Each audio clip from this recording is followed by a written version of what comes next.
नमस्कार साथियों, स्वागत है आप सभी का आज के इंटरव्यू सेशन में। और आज के अपने इंटरव्यू सेशन में जो आज के अपने मेहमान हैं वो है अजय कुमार जी दामानी फ्रॉम श्री गंगानगर से। तो इनका 2000 पीछे वाली जो भर्ती तृतीय श्रेणी अध्यापक मुख्य परीक्षा में उनका बहुत अच्छी रैंक से चयन हुआ। और चयन के दरमियान उन्होंने किस प्रकार से तैयारी की, कौन से कंटेंट पढ़ा, कहाँ से पढ़ा, टेस्ट कहाँ से दिए, किस प्रकार से दिए, रिवीजन कैसे किया।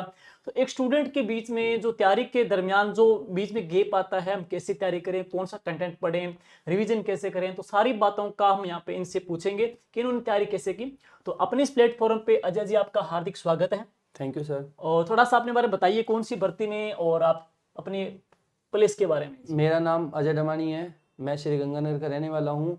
मेरा चयन अध्यापक भर्ती L1 परीक्षा 2022 में और 2023 में मुझे चयनित हुआ मैं, और वर्तमान में कार्यरत हूँ और L1 के पद पर हूँ मैं।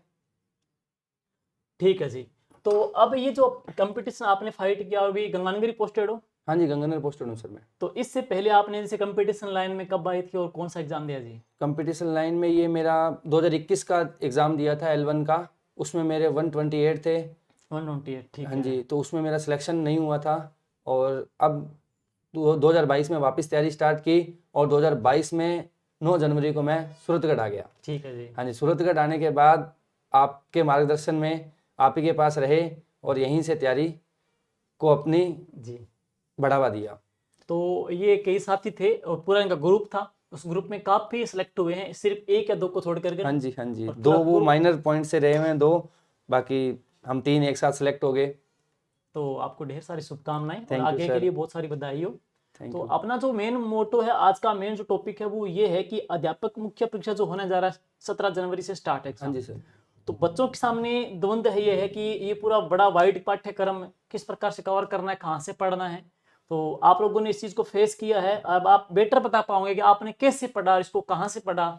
तो सबसे पहले शुरुआत करते हैं, देखिए आप थोड़ा बताइए बच्चों को इसके बारे में। क्योंकि जो ये L1 की परीक्षा है ये 300 नंबर की होनी है और जिसमें अपने 150 क्वेश्चन आएंगे जी। और 150 क्वेश्चन को अलग अलग पार्ट्स में डिवाइड किया हुआ है। हर एक पार्ट्स अपने आप में इंपॉर्टेंस रखता है, कोई भी पार्ट्स अपने आप में हम स्किप नहीं कर सकते, क्योंकि आज के दौर में एक एक नंबर भी बहुत वैल्यू है कंपटीशन एग्जाम की। जी।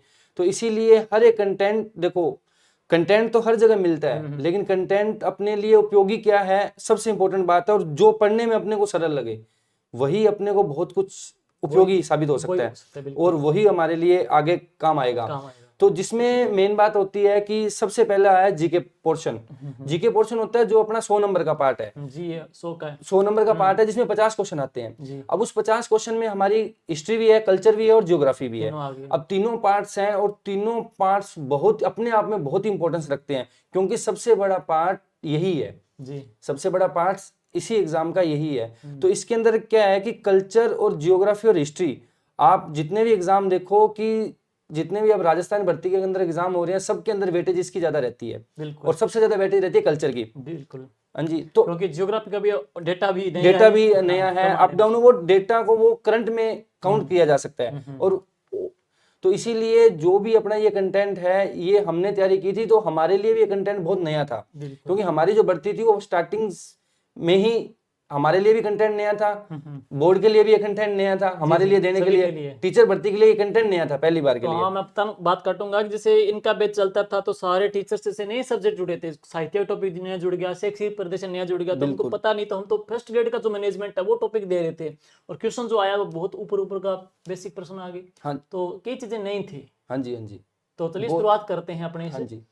सबसे पहले इस पे बताइए अब आप। जैसे मान लो अपना टॉपिक है राजस्थान का भूगोलिक, ऐतिहासिक और सांस्कृतिक ज्ञान और राजस्थानी भाषा। हाँ जी। अब इसमें क्या है कि भूगोलिक पार्ट के अंतर्गत ये जो राजस्थान का भूगोलिक स्वरूप है, मानसिक तंत्र, जलवायु है, अपवाह तंत्र है और वन संपदा है, ये भूगोल के जो जितने भी टॉपिक हैं ये अपने आप में वैसी अहमियत रखते हैं जो अपने लिए उपयोगी साबित हैं। और ये हमने बुक्स पढ़ी थी सर के अंडर में आके, सर ने हमें, हम ऑफलाइन बैच के विद्यार्थी हैं सर के, और सर ने हमें ऐसा कंटेंट तैयार करवाया इनमें कि हमने भूगोल, हिस्ट्री और कल्चर सर से बाहर नहीं पढ़ा, बिल्कुल सर से बाहर जाके नहीं पढ़ा, और हमने इसी पे फोकस किया। और हाँ, जितना कंटेंट हमने सर के से पढ़ा उसी कंटेंट के बाद हमने अपने PYQ किए।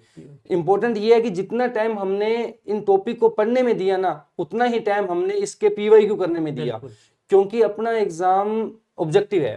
ऑब्जेक्टिव है तो जितना हम पढ़ने में कंटेंट पे ध्यान देते हैं उतना ही ध्यान हमें पीवाईक्यू पे देना है, क्योंकि कई बार ऐसा होता है कि कुछ चीज पढ़ी हुई स्किप हो जाती हैं, लेकिन अगर पीवाईक्यू किए हुए हैं तो वो क्या होता है कि कहते हैं ना कि मन और मस्तिष्क एक साथ चलते हैं, तो कई बार हाथ भी उस सही आंसर की तरफ ले जाता है और अपने को। एग्जाम के पैटर्न का, क्वेश्चन का लेवल किस प्रकार से आएगा पता चल जाता है। हाँ जी, पता चल जाता है पीवाईक्यू से अपने को लेवल पता चल जाता है कि अपने जिस एग्जाम की तैयारी कर रहे हैं उसका लेवल क्या है। और मैं इंपॉर्टेंट बात ये बता दूं कि आजकल हर किसी को कंपटीशन एग्जाम में एक भय रहता है, हमें भी है और आने वाले बच्चों को भी है, चल रहा है जिनको उनको भी है, लेकिन वो भय की स्थिति से बाहर निकलना जरूरी है, क्योंकि अपना एग्जाम 1 से 5 होता है और 1 से 5 का टीचर बनाना है सरकार ने हमें, तो वो सिलेबस और वो प्रक्रिया निर्धारित है, क्योंकि अपने को हाईएस्ट से हाईएस्ट लेवल 10th क्रॉस नहीं है अपना सिलेबस। और जितने भी एनसीईआरटी की ओल्ड बुक्स हैं 6 से 10th, चाहे वो कल्याण संस्कृति की है, चाहे वो जियोग्राफी की है, मतलब जियोग्राफी एसएसटी के अकॉर्डिंग ले ली, और जो भी कंटेंट है तो वो हमको उसको पढ़ के, और सर ने इसके लिए बुक्स भी दी हुई है, 6 से 10 का कंटेंट दिया हुआ है जिसमें राजस्थान अध्ययन की, जिसके अंतर्गत सर ने बहुत सरलता से उस 6 से 10 को हमने उसमें अपडेट कर दिया। जैसे उसमें कृषि का टॉपिक था तो कृषि को हमने नए डेटा डाल दिया उसके अंदर, वन था तो नई वन रिपोर्ट उसके अंदर आ गई, तो ये पार्ट वहां पे हो रहा है। हाँ जी, तो वो बहुत बढ़िया कंटेंट है, क्योंकि देखो अपना एक एग्जाम है 6 to 10th का, 6 से 10 तक की बुक्स अपने लिए सेटिस्फाइड हैं, इससे बाहर कुछ भी नहीं है। और उसमें अगर हम पढ़ेंगे तो वो कंटेंट देखना है कि वो 6 से 10th को अपने सरल कैसे बना सकते हैं और वो किस बुक से सरल बनेगा। मैंने तो सर की बुक्स पढ़ के अपने तो नैया पार लग गई जी। ठीक है जी। तो अब जैसे इसमें आगे है पार्ट अगला, ये देखो जी, आपने बता दिया ज्योग्राफी का, इतिहास का, कल्चर का। अब इम्पोर्टेंट बात है राजस्थानी भाषा की, जी। जो सबके लिए टॉपिक नया था, एक टीचर्स के लिए भी ये एज ए टीचर भर्ती के लिए नया पार्ट था और एक एज स्टूडेंट के लिए तो बहुत नया पार्ट था।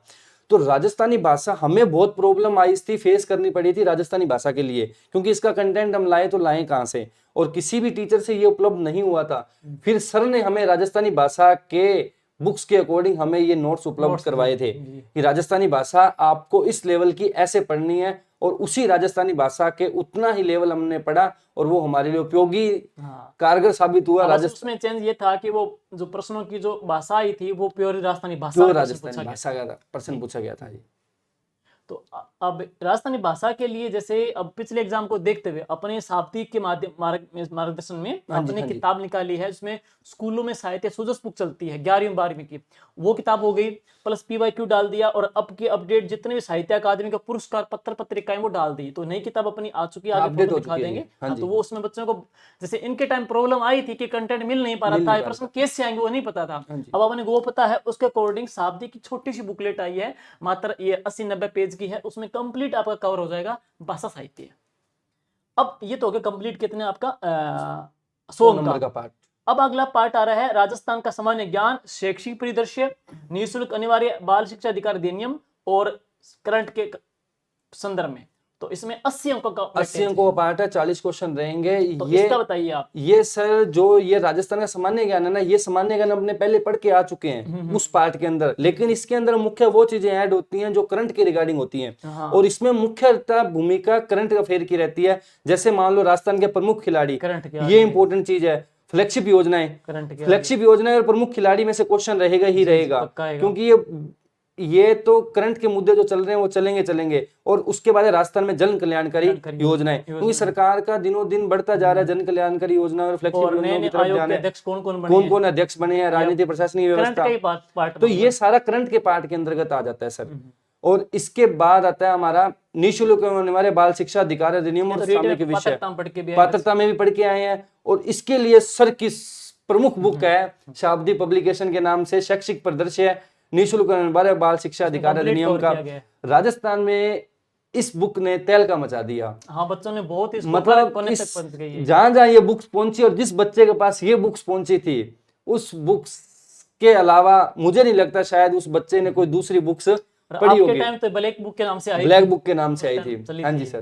तो इसमें क्या है कि बच्चे पढ़ रहे हैं, करंट का पढ़ रहे हैं। अब क्या है, इसमें प्रैक्टिस के लिए शाब्दी की इन्हीं टॉपिक की क्या है एक बुक आ गई है, ये रही बुक।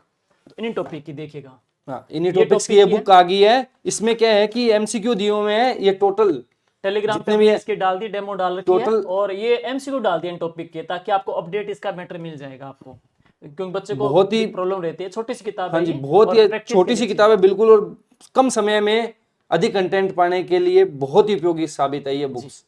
अब इसके बाद चलते हैं नेक्स्ट अपने शैक्षिक परिदृश्य का। ये है, अब शैक्षिक परिदृश्य आपने जो आपके टाइम पढ़ा तो उस टाइम ब्लैक बुक के ब्लैक नाम बुक से थी, थी, अब इसको अपडेट किया है। अब इसमें अपडेट आ गया है, और इसके अंतर्गत क्या है कि जितना भी शैक्षिक परिदृश्य का पार्ट है ना जी, और हमने जो शैक्षिक परिदृश्य पढ़ा था ना उस टाइम, क्योंकि ये हमारे लिए भी न्यू था, न्यू था। तो वो as a management coding first grade coding पढ़ा, जी। लेकिन जो हमने फेस किया वो बिल्कुल एग्जाम में क्वेश्चन आए। एग्जाम में क्वेश्चन आए वो बिल्कुल मतलब नॉर्मल लेवल के, बेसिक लेवल के, और बेसिक लेवल से, और जितने भी एग्जाम देख रहे हैं ना, अपने एग्जाम का एक दायरा है, और फर्स्ट से फिफ्थ पढ़ रहे हैं तो वो अपने एग्जाम का दायरा है, अपने बेसिक से बाहर नहीं जाते। उन कुछ एक क्वेश्चन होते हैं जो बेसिक से बाहर जाएंगे, तो अपने उस 5-2-4 क्वेश्चन के लिए अपने बेसिक नहीं छोड़ सकते। नहीं छोड़ सकते। बेसिक जिसका कवर है, वो अभी देख लो पटवारी की भर्ती हुई तो उसमें जिस बच्चे का बेसिक पूरा कवर है वो बच्चे ने स्कोर अप किया है। हाँ, बच्चों ने कई बार क्या है कि है इजी चक्कर में इजी से चक्कर deep में, पढ़ लेते हैं हाँ वहां पे, जी। और वहां पे पेपर आ जाता है कई बार इजी। तो ये भी बहुत पैटर्न देखना चाहिए आपका। आपका 1 से लेकर 5 तक का है, तो ऐसा नहीं कि आप फर्स्ट ग्रेड की मैनेजमेंट पढ़ लो। तो और दूसरी बात, पिछला जो पेपर हुआ था उसमें जो क्वेश्चन कैसे पूछे गए हैं वो इसमें हमने डाले हैं, ताकि एक आपको आइडिया लग जाए कि प्रश्न कैसे आ सकते हैं। और इसके बाद में अब आता है करंट का बता affair। दीजिए। सर की करंट तो आ रखी है, अब जुलाई तक की एक करंट आ रखी है राजस्थान के समय साइम की अब की, और लेकिन सर का मेन मूल मंत्र बताऊं, ये सर की एक बहुत बड़ी उपलब्धि है करंट अफेयर कि लास्ट टाइम में हमें सर ने एग्जाम से 15 दिन पहले हमें दिए थे कितने 15 पेज थे क्या? 15 पेज, मात्र 15 पेज हमने पढ़े, ओनली A4 साइज के 15 पेज हमने पढ़े थे। उसके अलावा हमने करंट अफेयर को हाँ। नहीं देखा, और वही हमारे लिए सबसे रामबाण, जो कहते हैं ना कि लास्ट टाइम में कहा जाता है ना कि रामबाण चीज होती है, तो हमें सबसे रामबाण मिली थी करंट अफेयर। आगे कंप्लीट हो गया। हाँ जी बिल्कुल। अब कई तो करंट रोजाना क्लास लगाते हैं आधे घंटे नहीं, की, नहीं, अभी तो टाइम पड़ा 5 महीने पड़े। हाँ जी, हाँ जी सर, तो इतना करंट लास्ट टाइम पढ़ लेंगे तो हाँ, रोजाना के हफ्ते से पढ़ लो या आप chronology हफ्ते से पढ़ लो। पढ़ो, मतलब क्योंकि देखो सर कंटेंट के 10 से 12 क्वेश्चन है, हाँ। ठीक है, और 10 से 12 क्वेश्चन के लिए, और आप यहाँ से मान लो जनवरी से लेके नेक्स्ट जनवरी तक पढ़ोगे 1 ईयर का करंट, तो और मैं मोस्टली प्रोबेबिलिटी ये रहती है कि जिसमें से 60% पार्ट स्किप होगा ही होगा, हाँ, आपके 40% ही कवर रहेगा। बिल्कुल। तो वो चीजें है ना कि उन आप इसके बदौलत इससे ज्यादा टाइम आप अपने मूल चीज पे दो कि जो फिक्स है, जो फिक्स है, जिसका पता है अपने को भी, हाँ यहाँ से ये बात फिक्स आनी है, विद्यालय विषय, मेथड हो गए, या जो मतलब कल्चर है, हिस्ट्री है, जियोग्राफी, वो फिक्स है, बिल्कुल। उनको आप फोकस ज्यादा कीजिएगा, क्योंकि ये तो रामबाण चीजें हैं, ये तो देखो आने मतलब जिसके आएगा ना तो कंटिन्यूटी वैसी स्थिति बनेगी कि आप मतलब कवर कर जाओगे। ठीक। इसके बाद है विद्यालय विषय। तो अब आते हैं विद्यालय विषय। देखो अब पीछे को तो 90 का मैटर हो गया, अब इनका एक बहुत बड़ा रोल है। एक बात और मैं बताना चाहूंगा, आपके टाइम लोगों ने गलती क्या की थी, जीके के पीछे पड़े रहे थे इनके टाइम, और बहुत से बच्चे रह गए थे, कमी पूछी, उन्होंने विद्यालय विषय पे ध्यान नहीं दिया, और लेवल अच्छा था विद्यालय विषय। विद्यालय विषय अच्छा। तो ये बताइए, बच्चे एक बड़ी दिक्कत करते हैं, बच्चे का जीके सागर है, होने को तो साल तक पढ़े रहते हैं फिर भी पूरा नहीं होगा। बिल्कुल। विद्यालय विषय एक इतना अच्छा पार्ट है, इसको आप स्ट्रॉन्ग करोगे और मतलब ये पार्ट ऐसा पार्ट है कि जो आपको नंबर बहुत आसानी से भी दिला सकता है, और आपके नंबर आसानी से कटवा भी सकता है। इसका कारण क्या है कि क्योंकि इसकी डेप्थ नहीं बनती इतनी इस विषय की, और मतलब विद्यालय विषय की, और ये आपको बेसिक कॉन्सेप्ट से लेके चलता है। अब जैसे मान लो सब्जेक्ट है अपना हिंदी, अब हिंदी में आप क्वेश्चन देखो, अपना पार्ट देखो शब्द भेद, जिसमें क्या है संज्ञा सर्वनाम, जो अपने बेसिक तरीके से छोटे होते से अपने क्या पढ़ते आ रहे हैं, संज्ञा सर्वनाम विशेषण।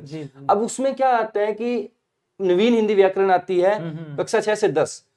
मैं कहता हूं कि मेरा मानना है ये कि उससे बाहर सर कुछ नहीं है जी। क्योंकि इसमें 9 क्वेश्चन आने हैं हर सब्जेक्ट के, जिसमें 4 इसके शिक्षण विधि के और 5 क्वेश्चन सब्जेक्ट के, ठीक है, और ये टोटल 5 क्वेश्चन हो गए, 10 नंबर का आ गया, 10 नंबर का पार्ट आ गया हर सब्जेक्ट से, हर सब्जेक्ट का ये वेटेज है। हाँ जी। तो अब मान के चलो कि हर सब्जेक्ट में 2 क्वेश्चन आपके शिक्षण विधि के रहते हैं, 3 क्वेश्चन आपके उसके पार्ट्स टॉपिक्स के रहते हैं, ठीक है। तो अब मान के चलो नवीन हिंदी व्याकरण अगर आपने हिंदी की पढ़ ली तो इसके लिए बहुत है, और अनसेटिस्फाइड है इसके लिए। और इसके बाद अगर आप कुछ करना चाहते हो तो इसके ओल्ड ईयर जितने भी क्वेश्चन आए हुए हैं मेन एग्जाम में, क्वेश्चन निकाल लिए तो वो बहुत है, इसके लिए बेस्ट है। इसके बाद आती है इंग्लिश। अब इंग्लिश में आप देखो टॉपिक्स तो बहुत से हैं, लेकिन आप एग्जाम की वेटेज देखना, आप लगभग एग्जाम उठा के देखना, आज तक जितने भी एग्जाम हुए हैं उसमें आर्टिकल, नरेशन, वॉइस, ये 3 टॉपिक तो किसी भी हालात में छोड़े नहीं हुए। बिल्कुल है। बिल्कुल। अब देखो 4th ग्रेड की भर्ती चल रही है और 4th ग्रेड में 15 क्वेश्चन इंग्लिश के आने हैं, वही टॉपिक तैयार करने हैं एलडीसी की भर्ती के अंदर। तो मैं तो ये कहूंगा कि पीवाईक्यू तो निकाल लें, इनमें से क्वेश्चन आना ही आना है। और बहुत से बच्चों का देखो बैकग्राउंड कम, जैसे हिंदी मीडियम से होते हैं तो इंग्लिश कमजोर ही होता है, तो इसको भी आप पीछे से क्वेश्चन का लेवल देख लो, आइडिया लग जाएगा आपको। और अब जैसे इसकी मेथड के लिए मेथड के लिए आपने क्या पढ़ा? मेन तो मतलब सर हल्के से ना मेरे खुद के बेसिक नोट्स बनाए हुए थे, ठीक है, किताब से, ठीक है, तो वो मैं पढ़ लिया। क्योंकि लगभग क्या होता है कि सब्जेक्ट्स की सेम रहती है, और मैं एक सही वास्तविकता बताऊं, मेरी इंग्लिश है वीक सर, तो अपना एक वीक पार्ट रहता है ना, तो उसको अपने कवर करते हैं कि मेरा दूसरा पार्ट मेरा अप जाए तो मेरा एक पार्ट है जो वीक पार्ट है ना, वो उसको मैं कवर कर लूं, पूर्ति कर लूं मैं, क्योंकि हर एक बंदे का अपना एक वीक पार्ट होता है कहीं ना कहीं पे, तो उसको कवर किस वे से आप करोगे वो आपके ऊपर डिपेंड करता है। अब जैसे मान लो इसके बाद आती है गणित। अब गणित के लिए तो बहुत सी बुक से हैं, किसी भी बुक से कर लो सेम रहेगा। अगर आप, मैं कह रहा हूँ 8th की किसी ने बुक निकाल ली, कक्षा 8 की किसी ने बुक निकाल ली मैथ की, तो उससे ज्यादा कुछ भी नहीं है। आप उसको उठा के देख लेना, सारी की सारी वही है, और उसके बाहर क्वेश्चन नहीं है। लगभग देखना सर डिजिट चेंज नहीं हो रही जी। अगर आप देखोगे तो वही शिक्षण विधि के कुछ एक खंड है, ब्लूम्स के मेथड हैं, बहुत सी चीजें हैं। अगर आपको उतना ही निकाल लिया ना तो आपका ये सब्जेक्ट क्लियर हो जाएगा। और आपको उसके बाद मेन बात क्या है, पीवाईक्यू। जितने एग्जाम आए हुए हैं, जितने रिगार्डिंग एग्जाम आए हुए हैं, आप अगर इस कॉन्सेप्ट को देखते हो तो इसके बाद क्या आता है कि फर्स्ट ग्रेड या सेकंड ग्रेड तक के भी एग्जाम होते हैं ना, तो आप उनको, उनसे मैटर ना पढ़ो, बल्कि उनके पीवाईक्यू निकाल के देखो आप भी उस एमसीक्यू के अंतर्गत किस लेवल के क्वेश्चन आए हुए हैं, जितनी प्रैक्टिस होगी उतना अच्छा होगा। अब आता है सामान्य विज्ञान। अब मेन प्रॉब्लम है विज्ञान की। अब विज्ञान ऐसा सब्जेक्ट है जो बनने में अपने आप में बहुत स्ट्रॉन्ग जाता है और लेने में बहुत इजी भी रहता है जी। अब सामान्य विज्ञान क्या है कि बच्चों की सर ये प्रॉब्लम रहती है, हमारे भी रही थी, कि हम टॉपिक ये दे रखे हैं, अब जैसे रासायनिक परिवर्तन है, अब हम इस रासायनिक परिवर्तन को किस लेवल का पढ़े।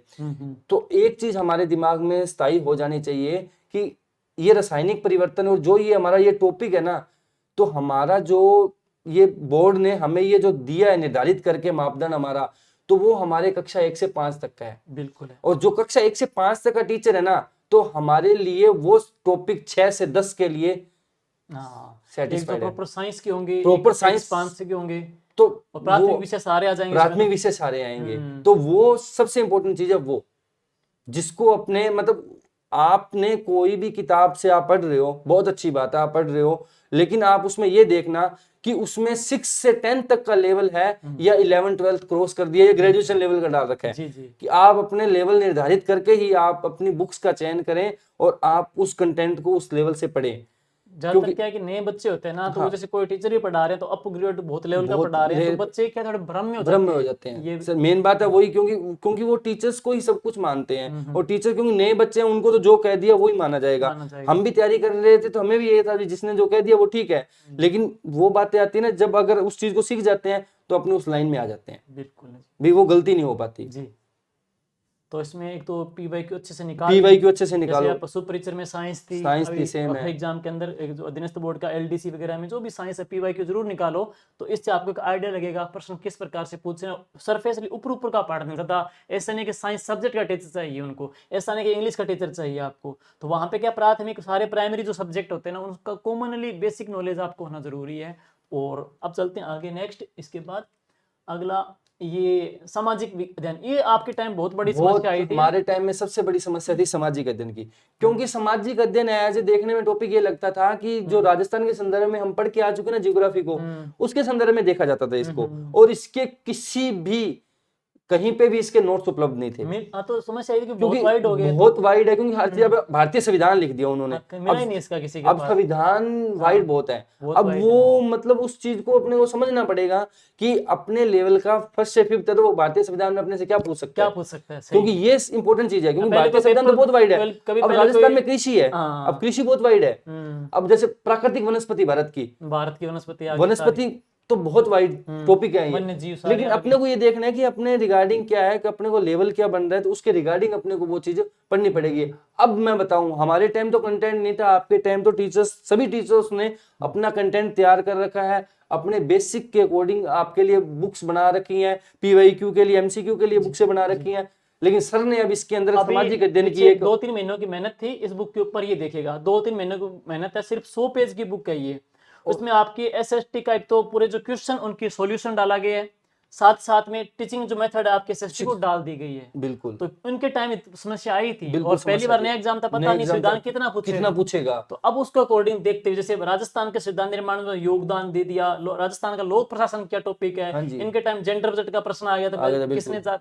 कब पारित हुआ, तो सारे प्रश्न हमने डाले हैं, विद व्याख्या भी डाले हैं, ताकि आपको कहीं भटकने की जरूरत नहीं पड़ेगी। आपके L1 के बच्चों के लिए तो बहुत ज्यादा ये लोकप्रिय बुक भी हो रही है। हाँ जी, अब चलते हैं पीछे वापस अपने, ये अब आते हैं टीचिंग मेथड पे आते हैं। टीचिंग मेथड पे जी। सर, टीचिंग मेथड देखो बच्चे कहीं से भी पढ़ ले बेटर है, क्योंकि टीचिंग मेथड लगभग सिमिलरिटी है हर एक टीचिंग मेथड में, चाहे वो हिंदी की लो, इंग्लिश की ले लो, मैथ की ले लो। बस इंग्लिश में थोड़ा सा उसको, इंग्लिश में मतलब वो है भी ठीक है, लेकिन बाकी सिमिलरिटी है टीचिंग मेथड में। बिल्कुल है। अब टीचिंग मेथड वो कहीं से पढ़ ले, लेकिन एज ए फर्स्ट रैंक की टीचिंग मेथड है कि वो as a syllabus to according, और उसका क्या है कि जो लैंग्वेज है वो टफ नहीं है, और जो बच्चों के आसानी से समझ आने वाली बातें हैं, तो वो एक सेटिस्फाइड है, क्योंकि उसमें एक सभी सब्जेक्टों की शिक्षण विधियां दे रखी हैं। और शिक्षण विधियां देने के बाद, जो इसकी शिक्षण विधि पढ़ने के बाद मेन प्रॉब्लम क्या है शिक्षण विधि में, अपने शिक्षण विधि तो पढ़ लेते हैं, सब में सिमिलरिटी होती है। एक में जैसे मान लो एक विधि उसके उल्टी होगी, अपोजिट हो जाएगी, तो अब उसमें क्या होगा कि प्रॉब्लम कहाँ आएगी कि जब तक अपने इसके एमसीक्यू नहीं करेंगे ना,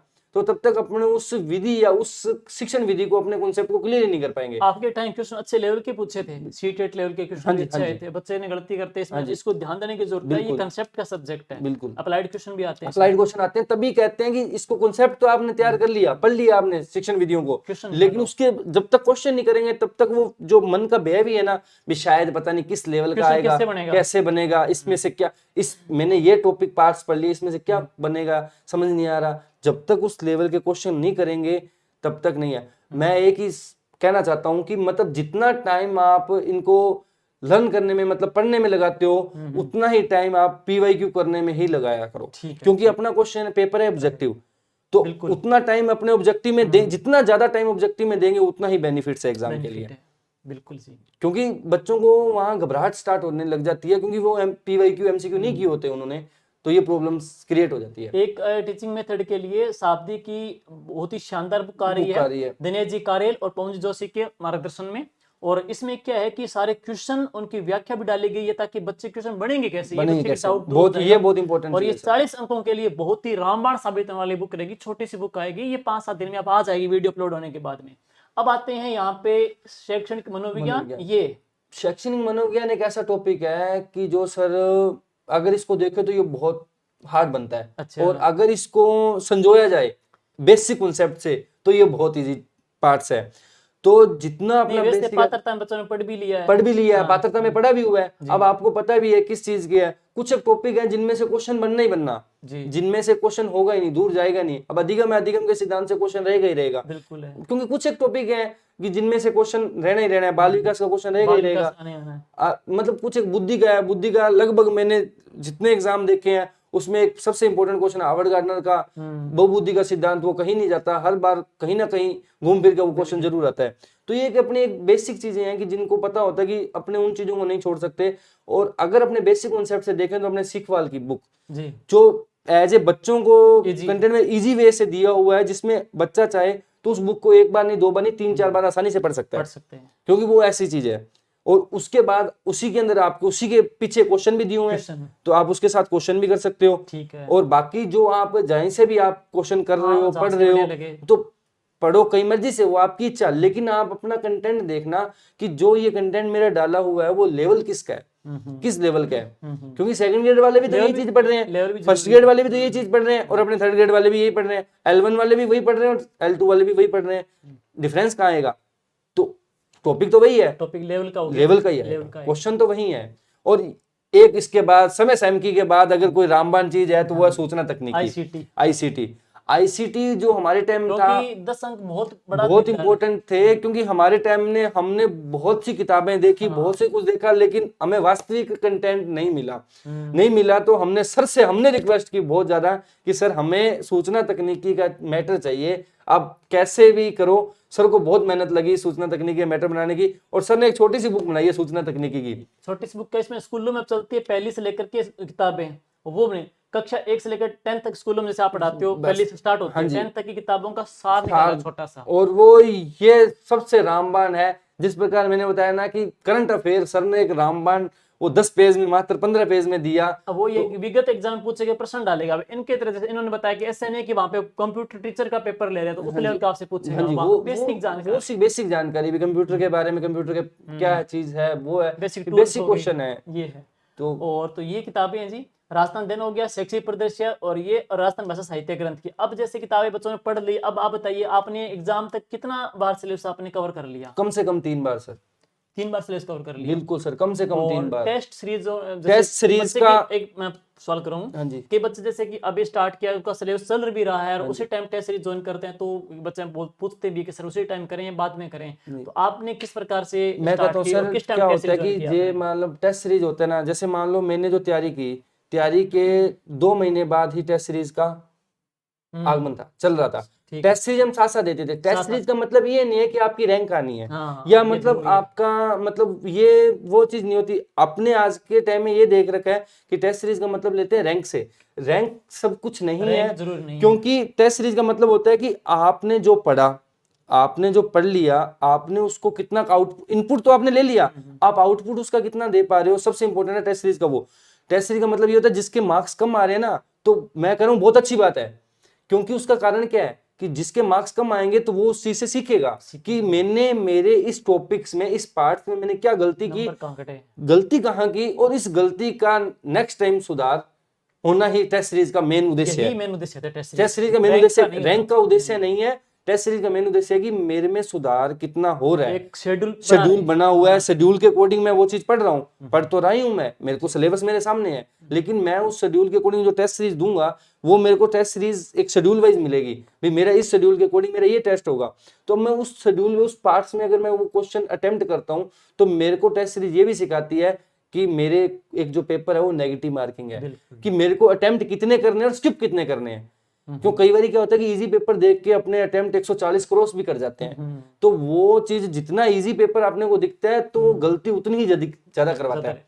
ठीक है। तो ये चीज भी है कि क्योंकि टेस्ट सीरीज से ही अपने को मतलब अनुभव हो जाता है कि अब मुझे कितना स्कोर करना है और मुझे मतलब कितने अटेम्प्ट करने हैं और कितने में मैं सेफ हो जाऊंगा। क्योंकि बेसिक तरीका अपने इंसान को पता लग जाता है कि जब हमने तैयारी करते हैं तो कि सर मैं इतना हूँ, भी मोटा मोटा अंदाजा लग जाता है कि मैं इतने में मैं सेफ आ जाऊंगा जी। तो ये टेस्ट सीरीज का तो मेन बात ये है। और टेस्ट सीरीज किसी को नहीं छोड़नी चाहिए, आप कहीं से भी टेस्ट सीरीज कर रहे हो, टेस्ट सीरीज बिल्कुल मत छोड़ना। आप पेपर दे के देखना, और आप ये भी जरूर देखना कि आप ऐसे भी नहीं कोई हर कोई टेस्ट सीरीज ले लो, क्योंकि उसमें आप कंटेंट भी देखना कि उस टीचर की मेहनत कितनी है और उस टीचर ने कितनी मेहनत करके वो टेस्ट सीरीज बनाई है।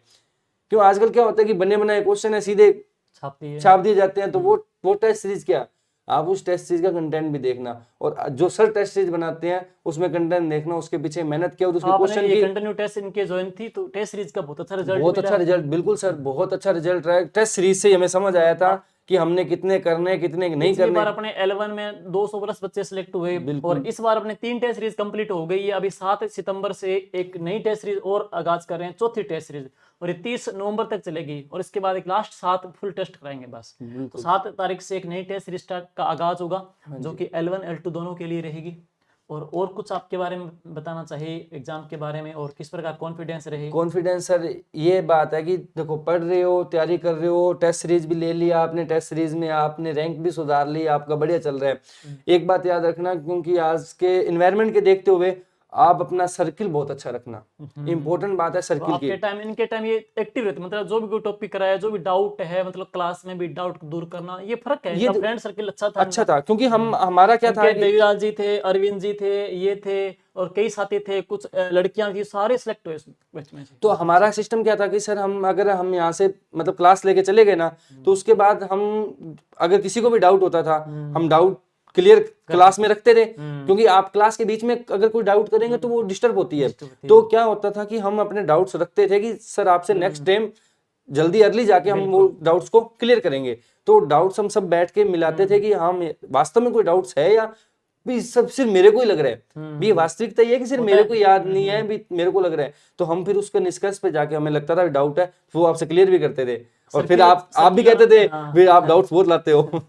सर्किल देखो अच्छा होना बहुत जरूरी है, और डाउट उन्हीं के आते हैं जो अच्छी तैयारी करते हैं। बाकी को तो कुछ भी बता दो, कुछ भी करा दो, क्या फर्क पड़ता है। नहीं सर यही तो देखो ये है, बाकी तो भटकने को तो कितने भटको कोई अंत नहीं है, लेकिन एक अच्छे तरीके से सिलेबस का प्रिंट लो भाई, प्रिंट लो। और जो आपको सूटेबल लगे, आपको ज्यादा डीप मत पढ़ना, बेसिक जो बताया है या जो भी साथी बता रहे हैं यूट्यूब के माध्यम से, जो सिलेक्टेड बच्चे, जो बच्चा सिलेक्ट हुआ है, जिसने इस राह को पार किया है, वो अच्छा और बेटर बता पाएगा कि उसको क्या प्रॉब्लम फेस करनी पड़ी, कैसे टेस्ट देना है। और टेस्ट सीरीज ऐसे भी हो, कई बच्चों ने जैसे 2 लेते हैं कि 3 टेस्ट सीरीज देते हैं, तो इसमें बच्चे कंफ्यूज भी रहते हैं कि 3 टेस्ट सीरीज दे लेते हैं, अच्छे से एक नहीं दे पाते। तो ये भी इसका बेनिफिट उसमें हाँ वो कुछ चीजों को, कईयों को इस बात का बेनिफिट मिलता है और कईयों को इस चीज का बहुत लॉस है, क्योंकि जब तक आपका कंटेंट क्लियर नहीं है फिर आप वो टेस्ट सीरीज की तरफ जा रहे हो, तो वो टेस्ट सीरीज देके फिर आप अपना ऐसे मन की सेटिस्फाइड है भी हाँ मैंने टेस्ट सीरीज दे ली है, वो आपको मन की सेटिस्फाइड नहीं रखनी, बल्कि आपको उस कंटेंट पे जाना है भी जो मेरी प्रॉब्लम्स रह रही है उस प्रॉब्लम्स को तो दूर करना है। टेस्ट सीरीज का मेन मोटो ये है ना, मेन मोटो यही है कि मुझे मेरे जो कंटेंट मैंने जो तैयार कर लिया है उसमें कमी क्या है, वही तो टेस्ट सीरीज लेते हैं, इसीलिए तो टेस्ट सीरीज ऑन कर रखी है। ठीक है जी, मुझे लगता है कि इस वीडियो के माध्यम से जो भी डाउट्स बच्चों के क्लियर हो गए होंगे। फिर भी आपके कोई सवाल वगैरह हो तो आप कमेंट बॉक्स में अपना सुझाव दे सकते हो, अपना सवाल पूछ सकते हो। थैंक यू आज जुड़ने के लिए, thank you so much sir.